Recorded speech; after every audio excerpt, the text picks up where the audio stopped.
Hi everyone, my name is Margie Alaprandi and I'm sitting here with my friend Dr. Kavita, and we've invited her to tell her story about how she beat diabetes and the trajectory and what decisions she made that made a difference for her. So let me invite you, Dr. Kavita, to move Hello, in madam. and tell Hello, the story. madam. Thank you for inviting me. And I am Dr. Kavita from Hyderabad. And my profession is Ayurvedic doctor.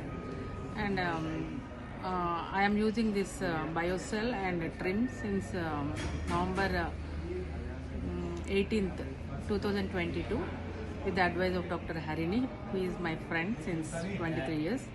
And I started using this. And after 3 months, like in the month of February, I checked my sugar levels and HbA1c.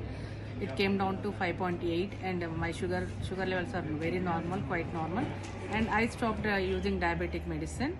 Before that, I used to this metformin 500 mg 2 times in a day.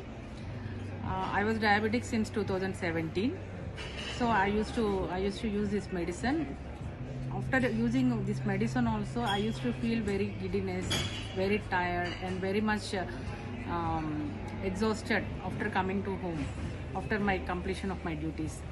So when I tried this Trim from November, I found myself that I am very active and energetic, and I am looking like a very active, and I used to work at my office, and also after coming to home I used to work myself, and I feel very active from that morning, since morning to night. I'm very active and I feel very happy for introducing this medicine from Dr. Harini. I'm very much grateful and to Dr. Madam and Harini. Thank you. Now my age is 47. Wow, thank you for sharing your beautiful story, and Thank you. congratulations. Thank you, friends, for tuning in.